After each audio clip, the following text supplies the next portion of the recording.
여러분 안녕하세요. 임신영입니다. 이번에는 모야모야 병의 진단과 치료에 대해서 알아보겠습니다. 171번 영상에서 모야모야 병의 증상과 원인에 대하여 알아보았습니다. 모야모야 병, 모야모야 디지즈는 대뇌에 혈액을 공급하는 뇌 경동맥과 분지 부위에 혈관이 서서히 좁아져 막히는 병입니다. RNF213 유전자 변이가 발병에 관여합니다. RNF213 유전자 변이가 있다고 모두 모야모야 병이 되는 것은 아니지만 RNF213 유전자의 변이가 모야모야 병의 발생에 관여하므로 모야모야 병의 감수성 유전자입니다. 진단입니다. 뇌혈관 조영술은 모야모야 병의 진단에 필수적입니다. 치료 방침을 결정하고 수술 결과를 평가하는 표준 방법입니다. 또한 모야모야 병은 진행성 질환이므로 뇌혈관 조영술은 병의 진행 여부를 알아보는 데도 유용합니다. 이것이 정상 뇌혈관 조영술입니다. 전뇌 동맥과 중뇌 동맥이 잘 보입니다. 모야모야병 환자의 뇌혈관 조영술입니다. 뇌 경동맥이 좁아져 있고 전뇌 동맥과 중뇌 동맥 기저부가 모두 좁아져 있습니다. 또한 뿌옇게 보이는 모야모야 혈관이 보입니다. MR 안지오그램, 자기 공명 혈관 조영술의 정확도가 높아짐에 따라 모야모야 병의 진단에 이용되고 있습니다. MRA는 뇌혈관 조영술에 비해 비침습적이고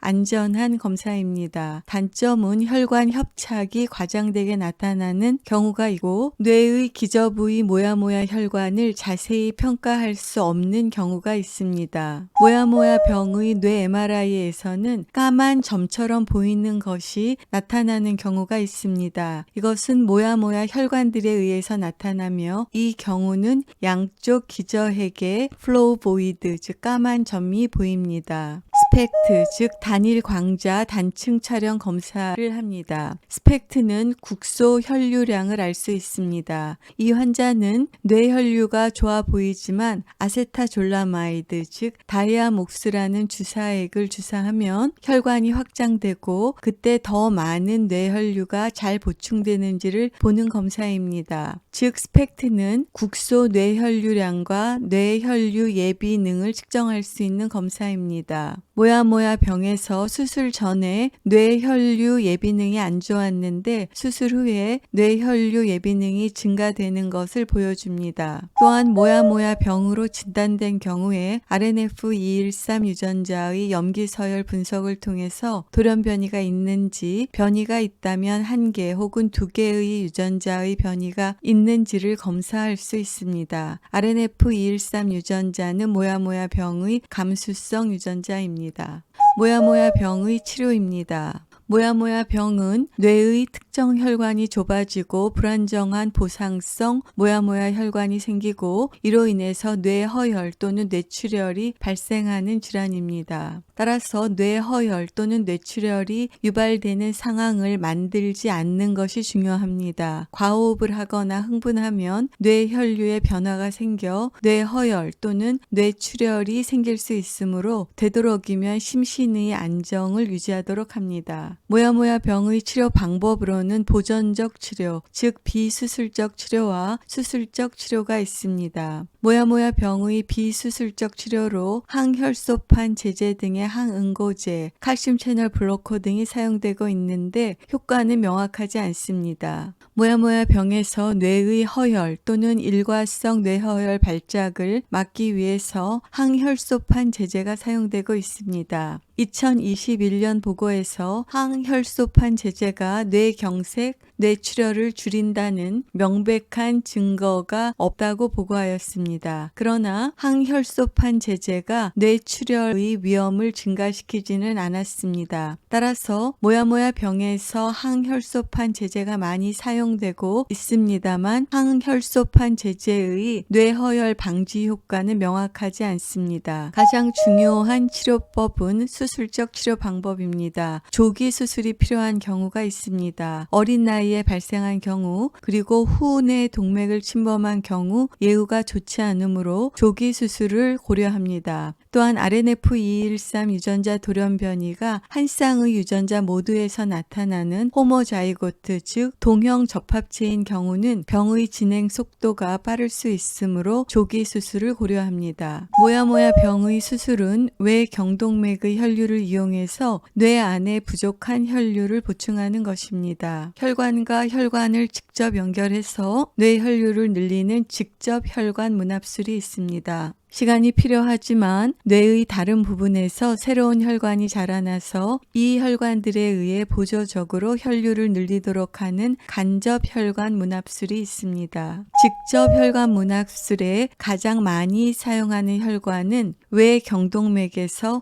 가지를 쳐서 나가는 슈퍼피셜 템포럴 아터리, 즉 표면 축두 동맥입니다. 이마의 측면에 있는 표면 축두 동맥입니다. 표면 축두 동맥을 분리해서 뇌 동맥에 직접 연결해주는 직접 혈관 문합을 하는 것입니다. 외경동맥의 분지인 표면 축두 동맥을 이용해서 뇌 안에 부족한 혈류를 보충하고자 하는 목적의 수술입니다. 혈류가 부족한 중내 동맥에 외경동맥의 분지인 표면 축두 동맥을 직접 연결해 주었습니다. 수술할 중내 동맥의 위치를 확인합니다. 표면 축두 동맥을 포함한 플랩을 분리한 후에 두개골을 열고 뇌를 싸고 있는 경막을 열어줍니다. 중내 동맥에 표면 축두 동맥을 직접 문합합니다. 수술 후에 뇌혈관 조영술을 통해서 표면 축두 동맥이 뇌 안에 있는 중내 동맥에 연결되어 있고 혈류가 통하는 것을 확인하였습니다. 간접 혈관 문합술에 대해서 알아보겠습니다. 이 방법은 두피, 근육 또는 뇌를 싸고 있는 경막 등으로 가는 혈관을 뇌 표면에 얹어서 신생혈관이 뇌 안으로 자랄 수 있도록 해주는 방법입니다. 어른의 경우 대부분 직접 혈관 문합술과 간접 혈관 문합술을 함께 시행합니다. 어린아이의 경우 혈관이 너무 작아서 직접 혈관 문합술을 하지 못하는 경우가 있고 그런 경우에는 간접 혈관 문합술만 단독으로 합니다. 모야모야 병은 일반적으로 양측에 나타나는 질환입니다. 최근에 더 자주 그리고 더 심한 증상이 나타나는 쪽을 먼저 수술합니다. 간접 혈관 문합술은 새로운 혈관을 만드는 방법이고 이것을 신안지오시스라고 합니다. 목적은 좁거나 막힌 동맥의 혈류를 개선하기 위해서 뇌에 새로운 혈관을 만드는 것입니다. 두피나 다리 등 신체의 다른 부분에서 건강한 혈관을 채취해서 뇌 표면에 이식합니다. 시간이 지남에 따라 이식된 혈관이 뇌의 새로운 혈관의 성장을 자극하여 신생혈관을 형성합니다. 이렇게 형성된 새로운 혈관은 뇌로 가는 혈류를 개선하며 모야모야 병의 뇌허열 위험을 줄일 수 있습니다. 간접 혈관 문합술에서도 외경동맥의 분지인 표면 축두 동맥이 가장 많이 사용됩니다. 표면 축두 동맥과 주위의 조직을 같이 분리해서 뇌의 경막을 열어서 뇌 위에 얹어주고 다시 잘 봉합합니다. 수술 후에 새로운 혈관이 뇌 안에 만들어진 것을 확인할 수 있습니다. 표면 축두 동맥을 사용할 수 없는 경우에 외경동맥의 또 다른 분지인 옥시피탈 아터리를 사용해서 간접 혈관 문합술을 할 수 있습니다. 간접 혈관 문합술이 실패했거나 하지 못하는 경우에는 두피 아래에 있는 모성 건막과 두개골의 골막을 분리해서 뇌 위에 얹어주는 수술을 합니다. 일정 시간이 지나면 새로운 혈관이 만들어지고 그것이 모야모야 병의 부족한 뇌 혈류를 보충하는 것입니다. 간접